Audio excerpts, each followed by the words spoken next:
What you are listening to is real. The participants are not actors. They are actual litigants with a case pending in the squared circle. Both parties have agreed to dismiss their cases and have their disputes settled here in our forum, the Turnbuckle Debate.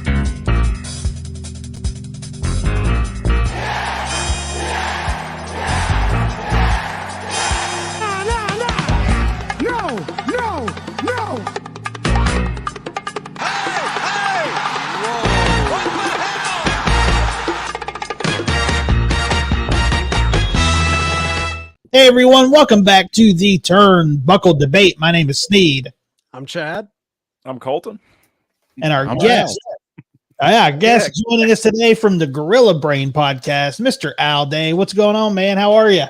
It's another hot one here in the state of Alabama. So we had a nice Labor Day weekend, nice little cool spell, like it got down into the 80s, but we were north of 100. When I started my truck, that 114 on the dash icon it was very frustrating. So, but good to be with you guys, man. Excited to be a part of this. Listening for a long time to you guys, and again, just very excited to debate with you fellas tonight. Yeah, we're stoked to have you, man. Can't wait to get into some things. Hopefully we cool it down in here a little bit and don't crank the heat up too much on you. Let everybody know, all of our listeners, about Gorilla Brain and all the stuff you guys have going on over there. Sure. So if you want to check us out, we can be found at the Gorilla Brain Wrestling Podcast channel. You can find it anywhere you get your podcast. We're looking at expanding a few things into YouTube and TikTok and all that stuff. But right now our main stuff is on Twitter, or if you want to call it x.com, if you're changing with the times. GBW Pods on there. Our two shows, the kind of the flagships, we alternate on Mondays, is the Tots Pod, which is too old for this shit, which is what I'm on. And it's a collection podcast, wrestling figure collecting, action figure collecting, hat collecting. You can see jerseys behind me, all these things. We collect a lot of stuff and we talk about it, basically the stuff we're too old for. And then our sister show is the Year of Duke and Rogue podcast, where Kevin and Duke, lifelong friends, go back and watch a year of wrestling pay-per-views and give their commentary. They watched the last year of WCW pay-per-views, which I would not subject anyone to. That was a rough year, man. They did it for the fans, and they were glad that one ended. But now they're in I think the first year of actual TNA Impact pay-per-views, like 04, Nice. 05. Oh yeah, there's So some good stuff. they're having there. fun again. That's one of those things. Man, that lets you know that they really care about the fans. If they're getting, they care about who's listening. If they're getting in and subjecting themselves to watching that shit.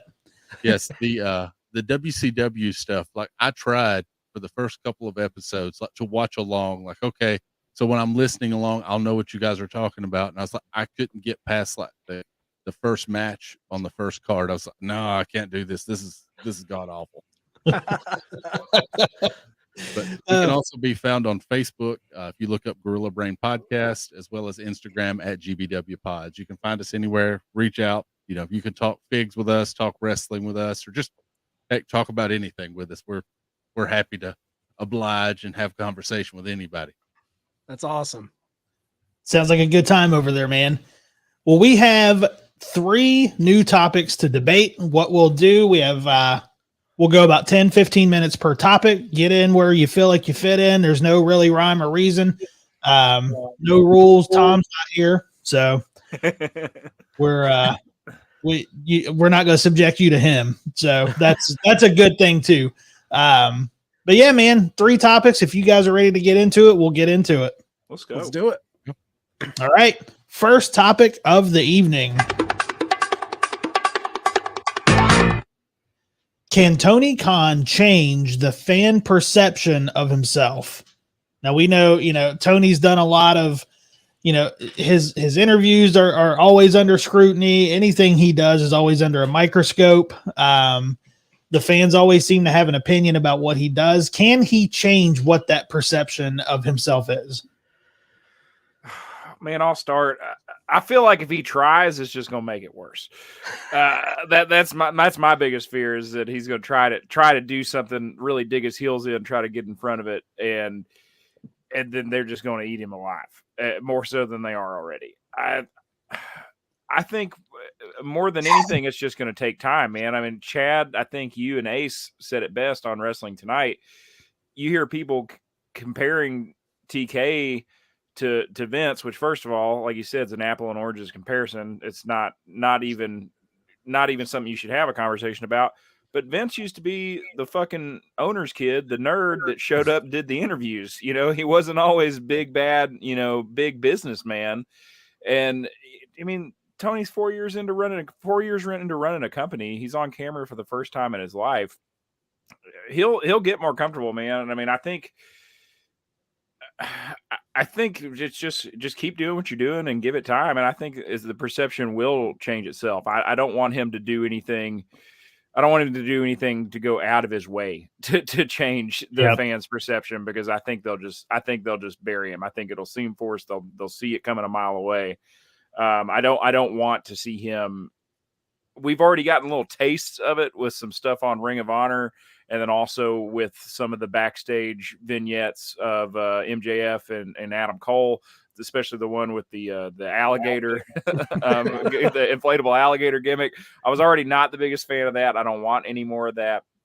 I think, if anything, just time. And frankly, I mean, I don't know. I think he's changed some people's perception slightly just by how he's handled Punk this last week, but I don't want to get off on too much of a tangent. Yeah, man, I agree. I think it's going to take, I don't think he can do anything himself on camera that's going to change his perception.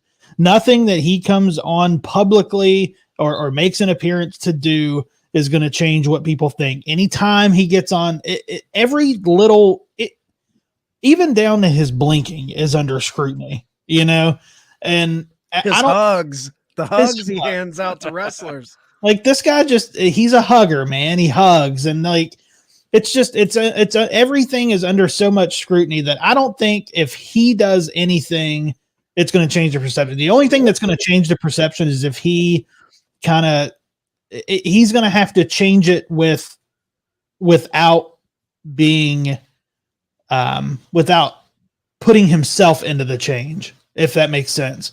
It's going to have to change just in the product and how people see him, how he runs the business, not how he is on camera.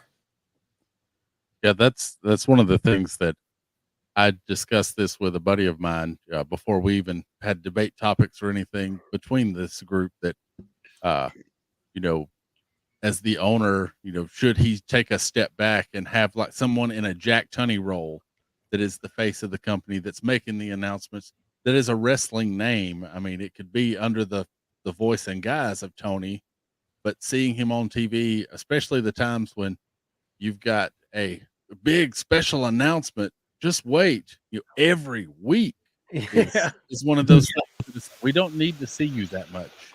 That's one of the things. And we had discussed, again, before this, that if there was a figurehead, would that change the perception? I don't know if it will. I know if he tries to change it, like Colton said, it's going to make it worse. It's going to make it far worse. One of my friends even said, it's like, maybe if he lays off the nose candy before he does an appearance, something like that, where he's so intensified, so into it, that might help. But I agree. I don't know if there's anything he can do personally in front of camera. I think if he kind of removes himself, becomes more of the owner, or if he wants to make himself a character, you make yourself a character. But the fans' perception of you right now is never going to change as is, in my opinion. Yeah, I think he's locked in, man. Yeah. Wrestling Twitter, Wrestling X, whatever you want to call it now, they got long memories and they do not forgive or forget. I think all of this comes from, people say, he's cringy. I hate that word, but people say he's cringy. He's not comfortable in front of a camera. They like Sneed alluded to, they criticize his blink. He doesn't blink. They criticize him hugging fans. They criticize the way he drinks water at media scrums. The guy is an awkward guy. People say he's hitting the booger sugar, the cocaine. Obviously, we're just talking about him right now. We're not talking about the way he books and all the criticism that gets. I've said from the beginning, I think the cocaine thing is like something that just caught wind on the internet. I think he's like got a touch of like Asperger's or something. I think he is a little bit of, he just seems, I know when we saw him sneed it all out, they said that he had OCD. Like he doesn't like talking. He doesn't like comfort, touch fans to touch him. He's kind of weird about that. That's why the hugs are weird. He just seems like an odd dude thrust into a land of testosterone giants. And now he's surrounded by these guys. He wants to be buddies with him. He's a fan first. But as far as like all of that perception, all of the memes with him, all of those type of little critiques, those are here to stay. I don't think there's anything he can do outside of what Al said, removing himself completely from the on-screen product, which he doesn't pop up a lot on screen outside of these announcements, but allow someone else to do those announcements. And I think he's going to be here to stay for the media scrums, though. I think he'll always do the media scrums. The one thing I will say that might lessen some of it, but they're still going to criticize himself. But I think the thing that might lessen some of it is when your on-screen product is firing on all cylinders and people love the on-screen product, a lot of that other shit just falls by the wayside. So yeah, I don't know. We're going through and giving a bunch of reasons or a bunch of suggestions as to how he can change his perception. But I think if I'm just going to answer that question straight, yes or no, no. Yeah, no. It's gonna Just be a with, no for me. with nothing behind it. No, because it absolutely kills me that no matter what this motherfucker does, it is always a bitch fest about him. Yeah. I don't know, man. It's just for the record, the dude does blink. His eyes might be a little wide. They might be a little wide, but Jesus Christ, he does blink.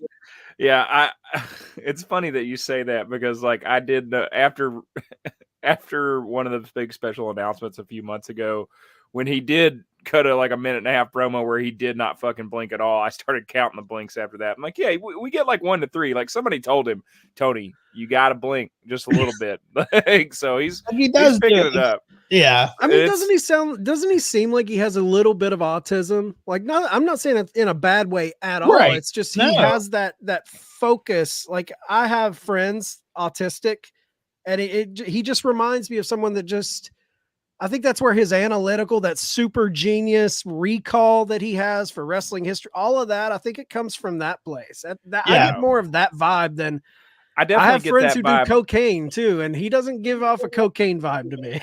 Yeah, I was going to say the exact same thing. I mean, and who knows? Some people are better in hiding it than others. But I'm with you, Chad. I definitely think he's probably, and I don't even know if this is the correct terminology to use anymore at any point, but I know it's always changing. But I would definitely lean more to him being on some sort of spectrum somewhere than to him being a coke fiend, because I've known plenty of him. He didn't really give me that energy. I don't know. The water drinking is one that I grew up on a place, Sand Mountain in North Alabama, that's comically known as Meth Mountain, and I've seen a lot of meth heads drink water like that. That's all I'm saying.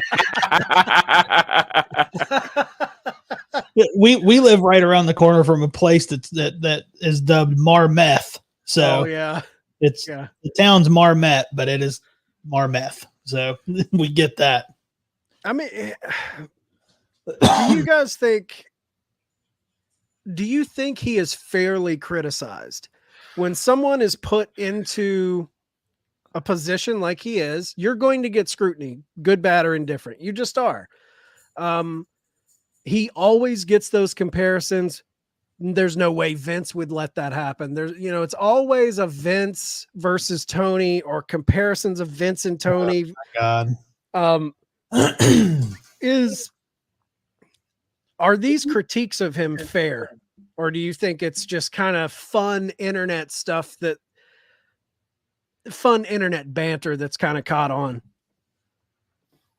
I think it's fun internet banter that's just kind of caught on, because when you are criticizing things like blinks, water drinking, and hugs, like what the fuck does that have to do with wrestling? Right. Like that, I think when it comes down to it, and they do criticize what he does,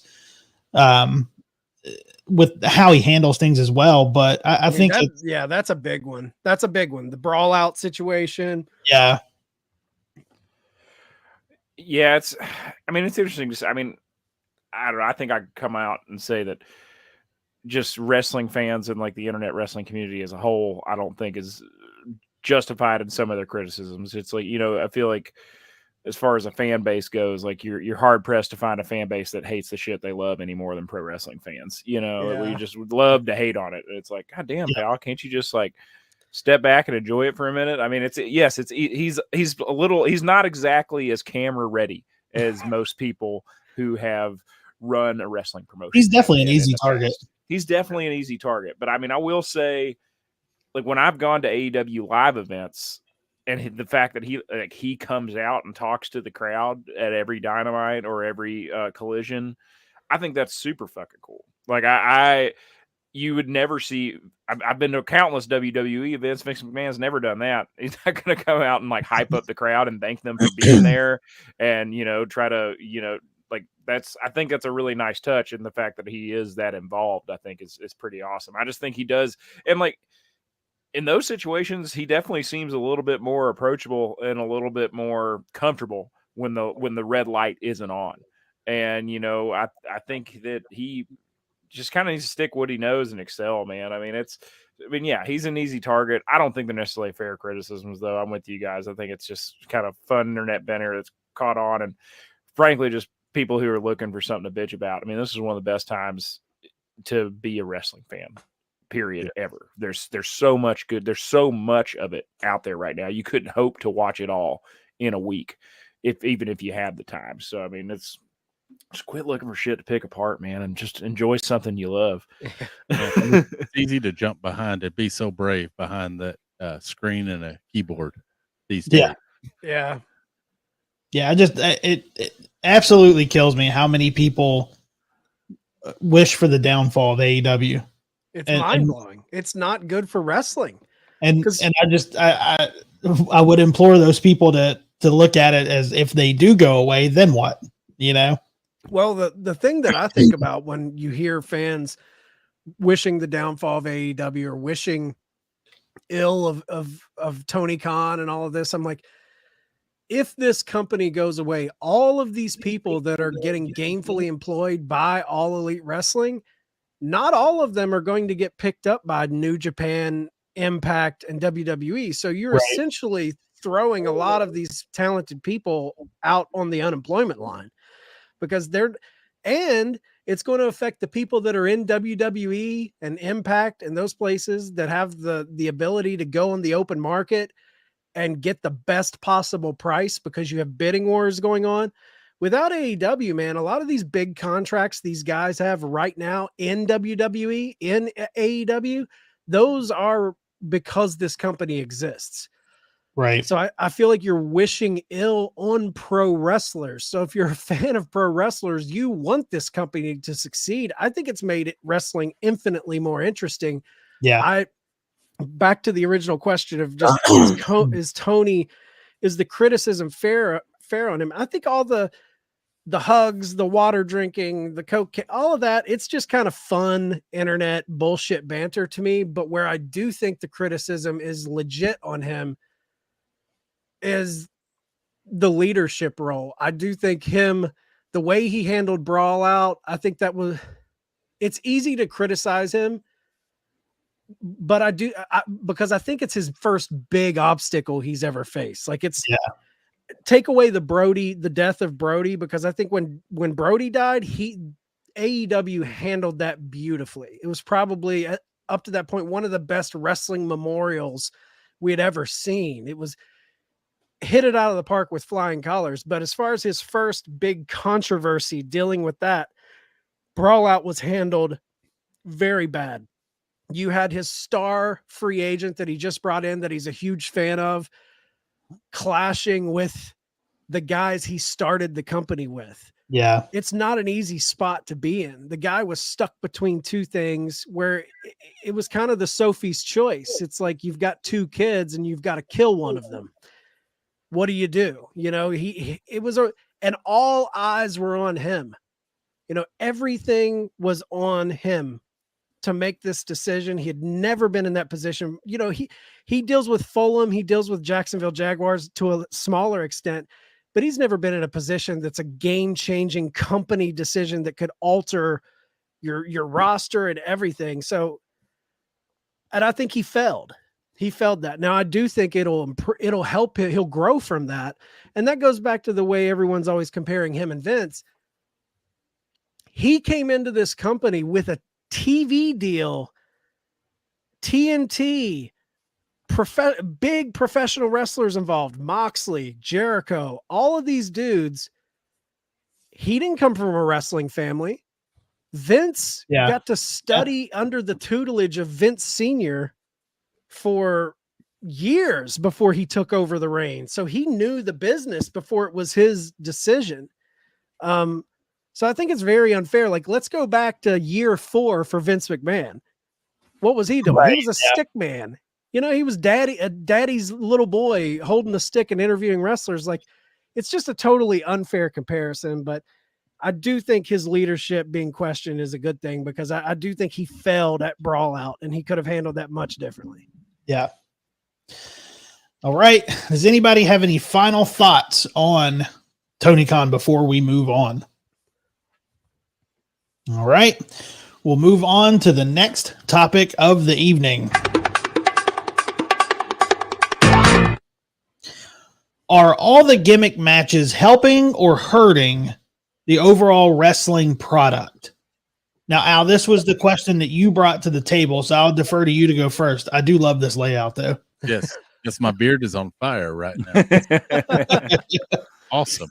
It felt like that today, but no, I was just curious your thoughts. I have a very much old school wrestling fan that I work with, John, that grew up in the territories. He's a little bit older than I am, but he talks through all this. He said, "Who are these gimmick matches for?" And there's a point in time where, you know, gimmick matches may make a feud special. Like, you know, I thought what the Briscoes and FTR did last year was some of the most brilliant, you know, booking, match work. Everything about it was just phenomenal last year to me, and how they finally came to the dog collar match that, you know, you're not going to escape from me. Like, you know, it's you and me. We're locked together kind of thing. It's like the old adage of the cage match that we're locked in here together.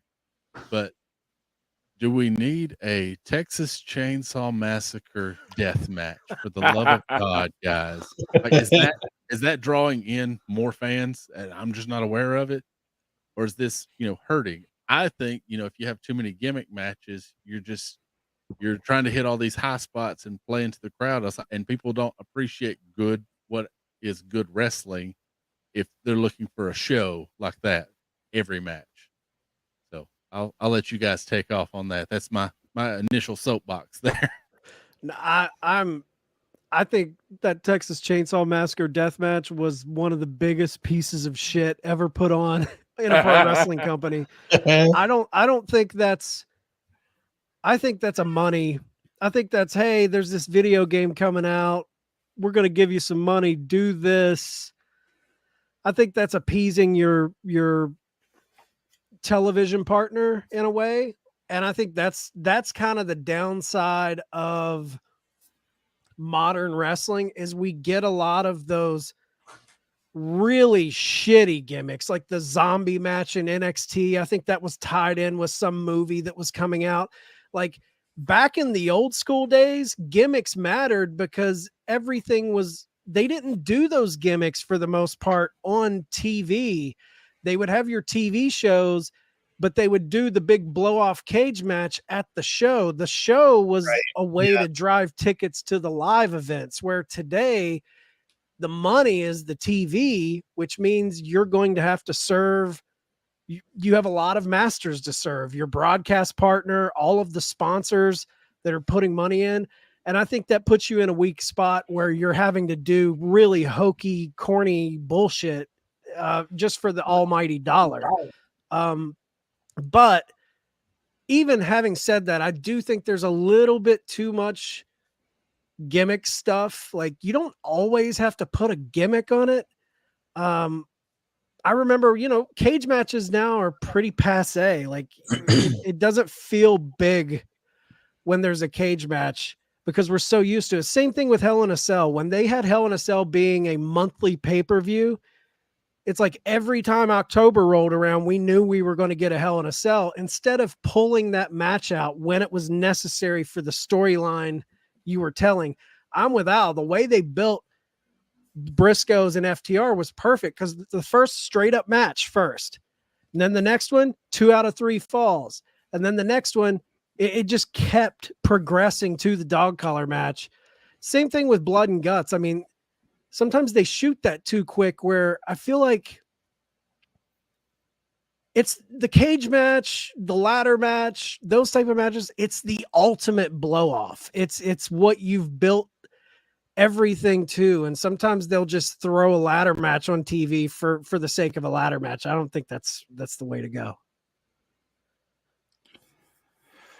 Yeah, I don't know. I'm split here because I'm a sucker for a gimmick match. Like I love some of my favorite wrestling matches of all times are ladder matches. A lot of older school ladder matches, but same. I love a ladder match. I love a cage match. I really enjoyed a Hell in a Cell when it used to mean something, but I think there's a big advertising partners being involved with gimmick matches is a huge problem. I mean, we talk about, Al, you brought up the Texas Chainsaw Massacre death match.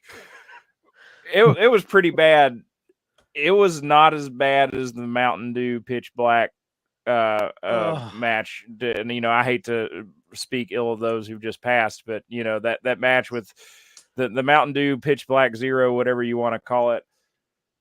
I mean, it looked like it came out of Batman and Robin, dude. They're like running around downtown, and they've got honestly, overall, wasn't a bad match. I've gone back and watched it more than once, but just the fact that it was a sponsorship match, I don't like sponsors being involved with gimmicks. There's a right way to do gimmick matches, and there's a wrong way to do them. And unfortunately, I think we're seeing a little bit more of the wrong way of doing them here lately.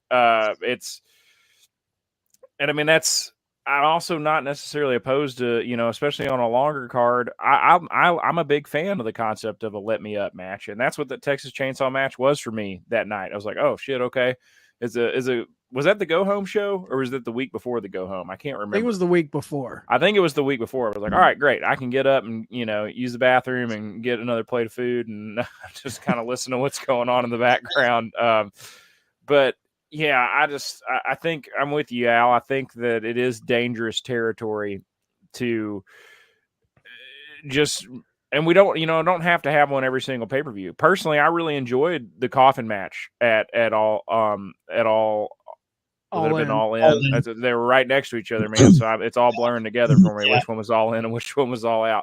I thought it had been a long time since we've seen a coffin match in AEW. We haven't seen a coffin match, I don't remember how long, in WWE. I thought this was, I'd never seen that many spots on a physical coffin, so it was cool, it sounds like Darby messed his spine up pretty bad in real life pulling those spots, but I'd never really seen anything like that. It was cool to get something that was a little bit new in a match, a gimmick that's been around for a long, long time, but just don't overuse it and keep sponsors the hell away from them, man. I mean, if you got to put a sponsorship, if you got to bring sponsors involved in a match somewhere, I mean, that's fine. Sell apron space, sell ring space. If you got to have somebody sponsor, I guess you could sponsor a ladder match. Be like, oh, the Home Depot ladder match, or whoever a ladder manufacturer would be. I'm okay with that, but I don't want any more Texas Chainsaw Massacres. I don't want any Mountain Dew Pitch Black matches. Yeah, keep that shit out of here. I absolutely love gimmick matches. I love them. I think it's professional wrestling, man. Professional wrestling has to have gimmick matches, and I love them.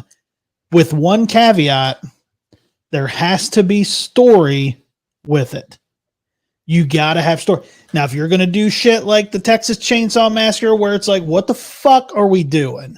Why is this happening? You know, Leatherface was there with no explanation. Supposedly that was Tony Khan in that outfit. What? Too. Yeah. I've heard that. Okay, now. Like with that, yeah, like there's no story. They could have, I mean, if they knew they were going to do this, they could have built it something with, because we didn't even know there was a belt for it until Jeff Jarrett's holding this belt in the ring. That's ridiculous. You know, the pitch black match, like matches like that with no story behind it, I can't get. I'm not about it. But gimmick matches, man, if there's story behind it, like the coffin match at All In, the Mimosa Mayhem match between Orange and Jericho, things like that, man, I absolutely love it. I think it's fun, and I think it's pro wrestling, and pro wrestling is a circus, man. Like we're expected to have gimmicks. Everything's a gimmick, man, and I think a gimmick match is fine. Honestly, I would prefer a gimmick match over a tournament. So Depends. Yeah, I mean, it depends with the story, you know, but tournaments, I think that's another thing too. Unless there's a story behind it, I'm not in on it. Like if you give me a tournament for just saying we're doing a tournament, like what was the tournament, Chad? We were talking about it recently where it was the women's tournament. The women's number one contendership tournament. Like, come on, man. Like we knew the semifinals before we even saw a match, just because it was pointless. Who was like booked. It was Big Star against Jobber. Big Star. It's like, come on. Yeah, like come on, man. And I think that the same thing goes with gimmick matches or tournaments. As long as there's story behind it, I love it. I'm fine with it.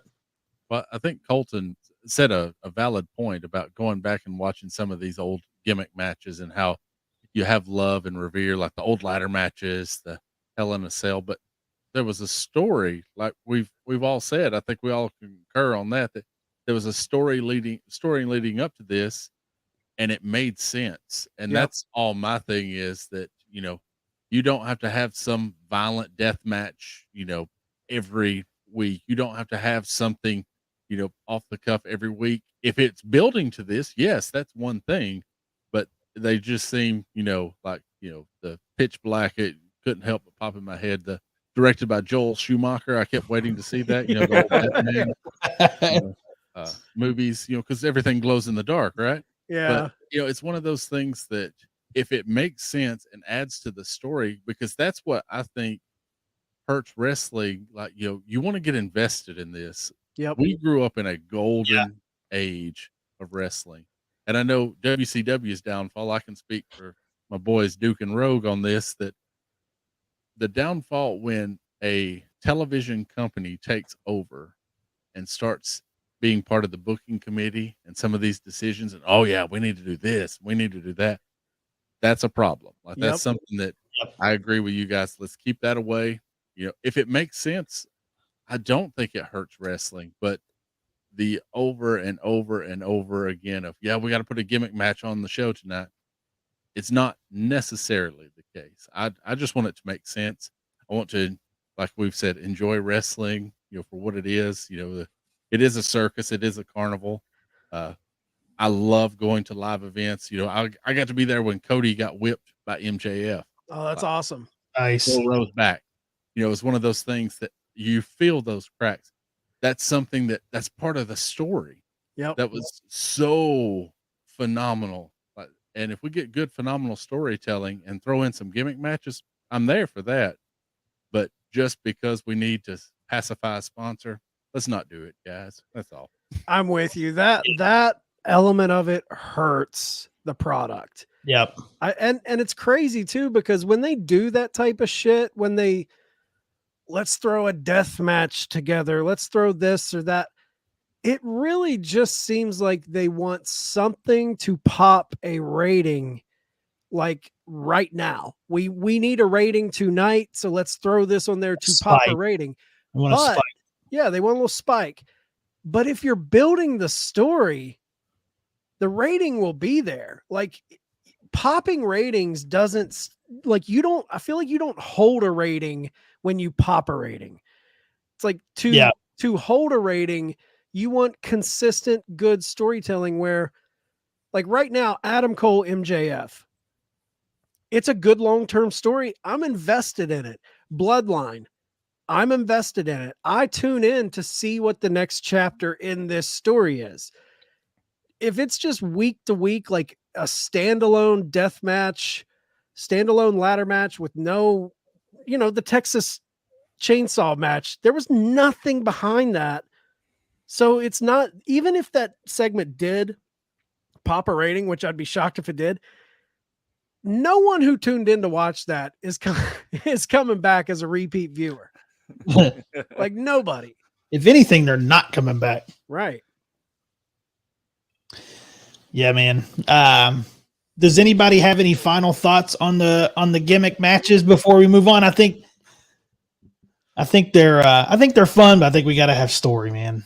Yeah, I think we're in agreement there. It's got to be story. It just anytime it feels like it's to appease sponsors or your broadcast partners, it feels cheap and just Like, is Jeff Jarrett going to defend this title? Like, are we going to get a title defense? God, bury that title. I hope not. I mean, well, I don't know. Halloween is right around the corner. Crazier shit's happen. That's true. Oh, Lord. There's the greatest Royal Rumble title out there too. So I mean, that's when we're going to defend that thing. That's right, true. Right. Oh, yeah. All right, guys, we'll move on to the final topic of the evening. CM Punk to WWE or Edge to AEW, which makes more sense?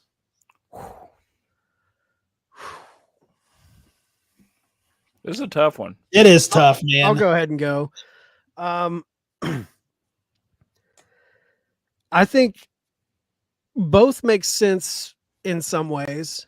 I think it's easier for fans to get to the thought of CM Punk going to WWE because he's been there before. And we know WWE can let bygones be bygones for the sake of business and bring people back. They've done it time and time again. Bad blood with a wrestler, bring him back. They've got Survivor Series on the horizon. In Chicago, the word is CM Punk doesn't have a non-compete where he was fired for cause, so he should be able to work wherever he wants as soon as he wants. So I think it's easier for fans to wrap their minds around Punk going to WWE more so than Edge to AEW. Edge to AEW, it's like Edge seems like a WWE lifer, but I think the one that makes more sense is Edge to AEW because now they fired the anchor of this new show they've went out on a limb and made on Saturday nights called Collision. That whole thing was around Punk. They have a TV rights deal looming with Warner. They're wanting a big deal with them. Obviously, your ratings are going to be under the microscope leading into this deal. They need a big star right now. They need a big star that they can plop on Saturday nights and be like, come see him here. And also, Edge has, what's he said in recent interviews? I'd love to end my career wrestling Christian. Christian's there doing some of the, I think this might be Christian's greatest singles run of his career right now. I love it. Yeah. Big fan of it. Big fan of it. So Christian's there. Who else is there? His two buddies, Dax and Cash, who helped train him to come back for his return. They live in Asheville. They're neighbors to Edge. I think to me, it makes more sense just if you look at the pieces of what's there. Edge wrapped his career up on SmackDown, kind of. It seemed like it was in a nice little bow, a nice little send-off.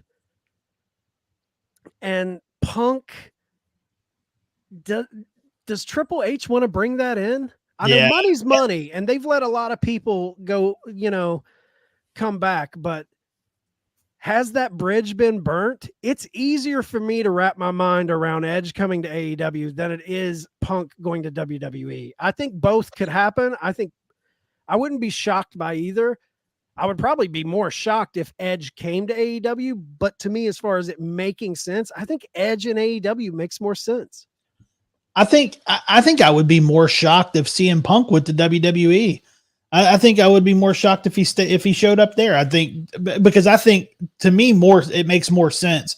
It almost just seems like it's written for Edge to come to AEW because not only do you have FTR there, you have Christian, but also the Hardy Boys are still there, and I just it's hard for me to see CM Punk coming back to WWE with Triple H being in charge.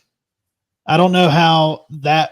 I just don't know how that would work because it just seems like, it just seems like CM Punk just has a problem with authority. Like it just seems like he has a problem with it. And I don't know, man. I think Edge to AEW, it almost just seems like when I say that, it's like, yeah, this is going to happen. I really just feel like that's definitely in the books to happen, man. Man, I've gone back and forth on this all day, and then even more so just listening to you guys talk. But I think I'm gonna go Edge going to AEW makes more sense, and for different reasons than what's been mentioned. Mainly just because I think Edge has got more left in the tank than CM Punk does by a long shot. He's in better shape. He's put on far better matches in his return, and I mean, Punk was away for 7 years. Shit, Edge was gone longer than that. I mean, it's 9, I think. Yeah, 9. So, I mean, I don't know. I think as wild as it would be, I mean, like, honestly, I wouldn't be surprised if either one of these, if neither of these happened. It wouldn't surprise me at all.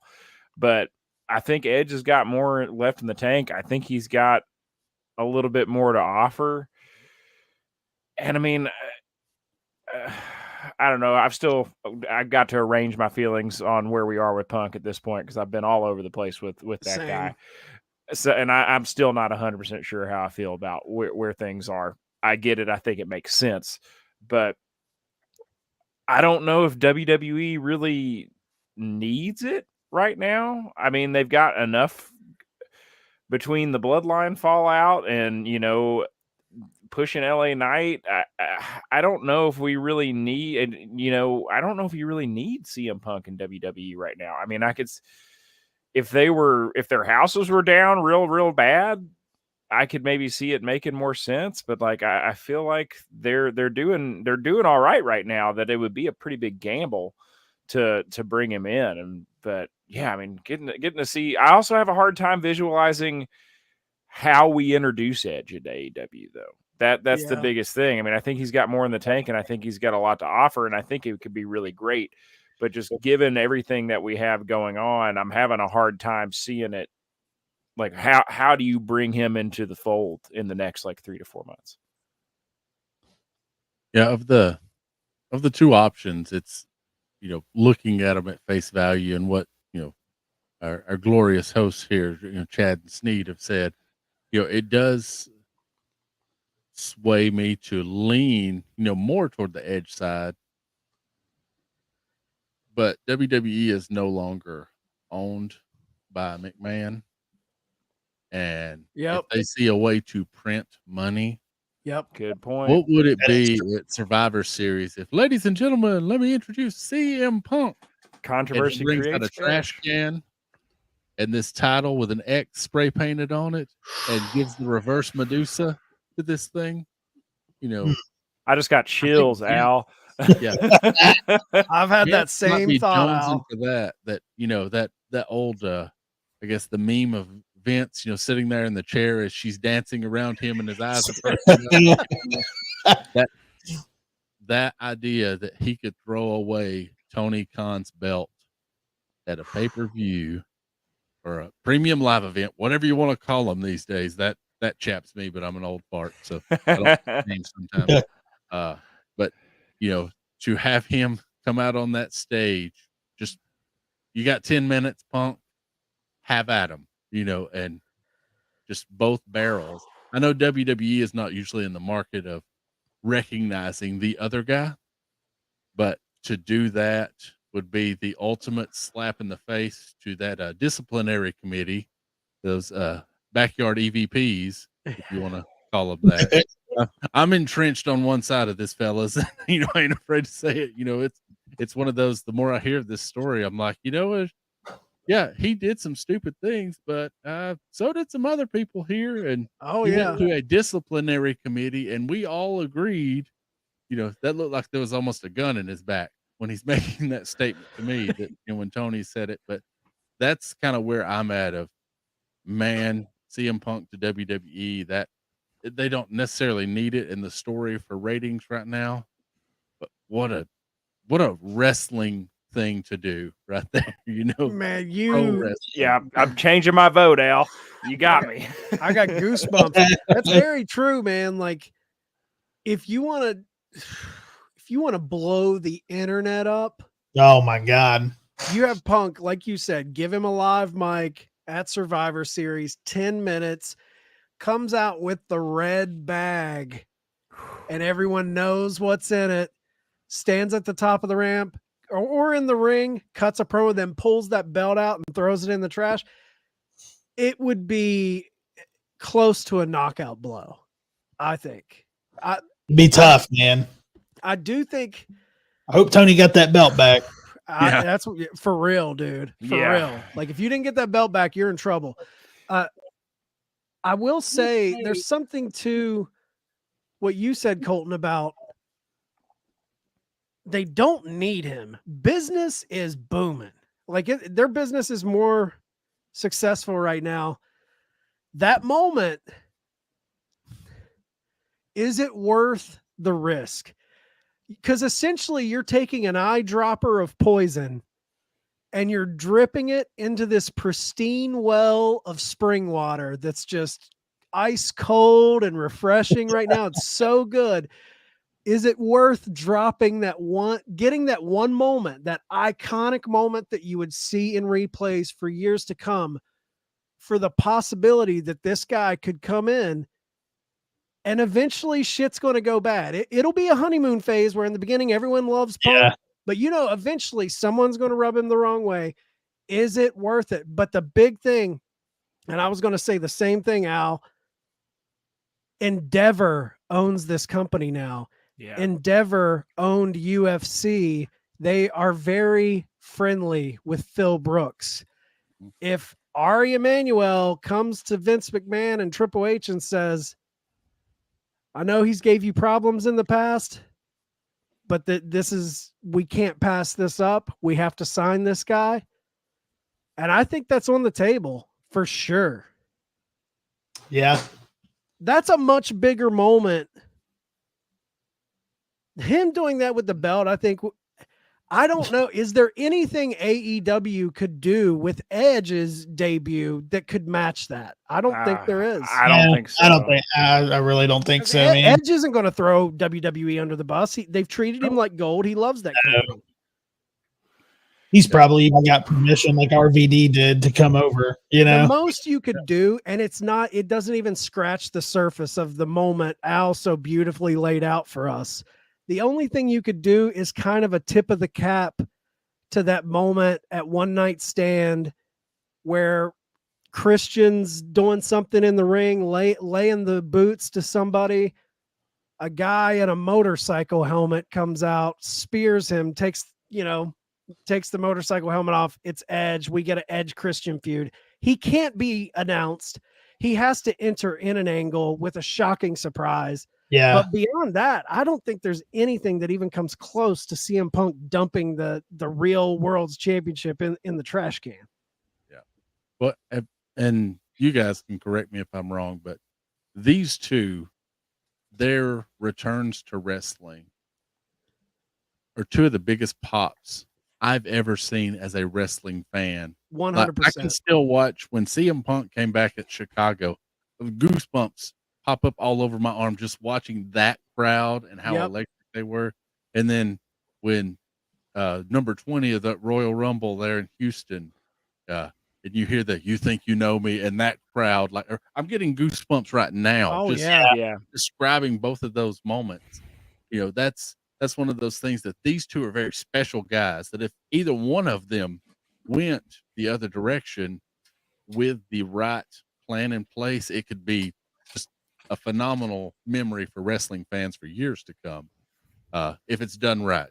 I do agree with what you said, dropping a little poison in the spring water, because he is who he is.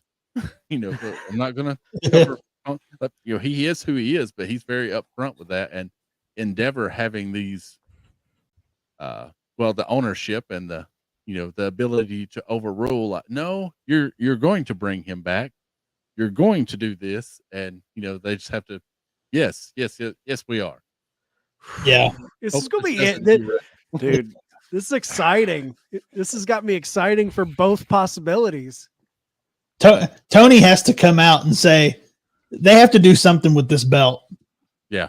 Because of that possibility. I'll say this. If they do, if WWE can pull that moment off and he has that belt, that would set this war ablaze. I feel like both of them would start taking shots. And I would immediately. So here's the deal, man. I'll be upfront with all of you. I'm not watching WWE week to week right now. Like, I'm catching clips. I'm staying up on it. But between AEW and also between, covering Impact week to week, I'm not making time to fit WWE in every week. If this fucking happens, I will absolutely be just 100%. Like I was as a kid, man, flipping back and forth, 100%. Watching both every week, not missing a fucking minute of any of it.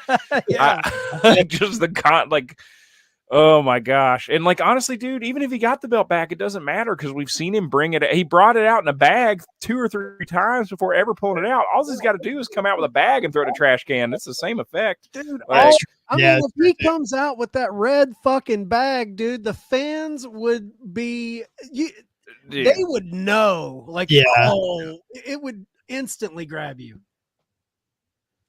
Man, how crazy, man. Wrestling's fun. Yeah, exactly. Yep. Oh, absolutely, man. 100%. The only other pop that I can think of that even compared to that was Hardy's at WrestleMania. Yeah. It was a big one. Sting at Winter is Coming was a big one. That was huge. The only other point that I want to make, we've talked a lot about on screen and things that would happen for the product. But I think backstage too, I think Edge would be a really good addition to their backstage. I think AEW could really benefit from having somebody like him in the locker room. That's an excellent point, Sneed. The better pickup, and I love both guys. Like I'm pretty pissed that Punk isn't in AEW anymore. I mean, I get it, but the better pickup, being a fan of both of these guys from the time they entered WWE, Edge is better to have in your locker room. Let's be honest. Like overall, I feel like he is Mr. Positivity. If you follow him on social media, guy only has good things to say about people, puts people over. He's loved and respected by everyone. And I think AEW needs a guy like him in that locker room. They need more Bryan Danielsons and guys like that to really right this ship where the company can kind of get behind. Punk, as much as he likes to be a leader, I feel like he doesn't lead the best. He's a lone wolf, man. He always has been, but that's what I love about him. Yeah, that's one of the things, though, that in AEW, I mean, we could get into a whole other debate. I know we've not got the time or bandwidth here, but are they going to listen to Edge in the back? It's true. You've had Arn, Tully, Jake, Ricky Morton has been there involved. Steamboat, Sting, and like some of the guys are like, yes, I want to listen, I want to learn, I want to be better at my craft. And the altercation with Jungle Boy Jack and Punk was one of the things that Punk was actually trying to, hey man, you really shouldn't do this. I'm just speaking from experience. And Jack's retort, and then the altercation afterwards, which that's the whole, the in fear for my life, yet you let him stay and wrestle and take pictures afterward and things like that. That's where I'm still a little salty that I really want him to show up with that belt and pull the belt out, not just the red bag, pull that belt pull out the real belt. Man, I'm wanting that. That'd be incredible. It'd be just such a good wrestling moment. Yeah. People, man, it would give us so much content to talk Oh about. my God. I mean, we might we'd quit our day jobs. Dude. Yeah, we'd have to, man. We'd have to go 24. We'd have to live stream 24/7. We'd have to just rotate. It'd be like one of those telethons. Telethons, yeah. We'd do the Tavern-a-thon is what it'd have to be. Man. All right, guys. Anybody have any final thoughts on Edge and CM Punk before we wrap up? Chad, do we have a round robin? We do have a round robin. Okay. Anybody have any final thoughts before we move to that? No. Good. All right. Let's get the round robin in here. Round robin. Which show won Labor Day weekend? Payback or All Out? All Out. Hands down, All Out. Yeah. All Out. I don't. That's not that Payback was a bad show, but hands down, All Out. I thought both cards didn't really have a lot of steam behind them, and I just saw a lot of people saying Payback. They were looking forward to Payback more. I thought All Out killed it, and I was not expecting a lot. I thought it was a good card. I think that's why it killed it for me, is because I wasn't expecting that, and they came in and delivered pretty well. I gotta agree. I think that might be why I feel the same way, is because Payback had a little bit more build to it than All Out did. That's something what we were very critical. And I mean, it's not just AEW not doing a good job. It's just the nature of the beast, man. If you mess around and have two pay-per-views 7 days apart from each other, you can only do so much building. And I thought it over-delivered for as little build as it had. Yeah, and 2 weeks out from two big pay-per-views, you got a Texas Chainsaw death match that you waste my time with instead of building story. I wasn't high on All Out, but I was pleasantly surprised. That match, man. Bad timing. Payback felt like a episode of SmackDown on steroids to me. I'm gonna be honest, man. I read about I did not watch Payback. I watched Collision. I did. I watched Collision and read about Payback. Yeah. All right, guys. Well, Al, it has been great having you on. Let everybody know where they can find you with Gorilla Brain and everything you guys have going on.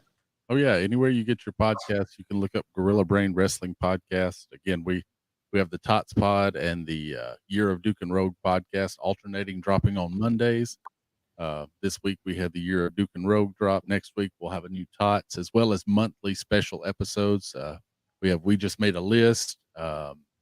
We do gimmick drafts and things like that of that nature. Nice. Picking our own promotions, building our perfect heel. I know we had Ted the Hillbilly Heel from the Heel Truth.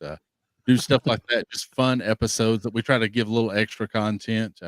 Nowhere near what the Turnbuckle Tavern can deliver, because you guys, man, I remember when it was just the main show, and a couple of you guys, Tom and Hawk, here and there. And I'm excited to follow along and see where y'all are taking this thing. It's a good time. But yeah, Gorilla Brain Wrestling Podcast, anywhere you get your podcast. Find us all on Twitter, GBW Pods, Instagram, GBW Pods. We do have a Pro Wrestling Tees store, prowrestlingtees.com/Gorilla Brain.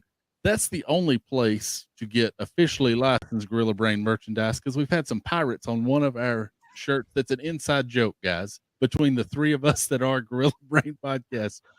And we've had to take care of that. But our legal team, Tony, shout out to him. He's helping us out. So, but Nice. yeah, thank you. We had the same issue, man. Yeah.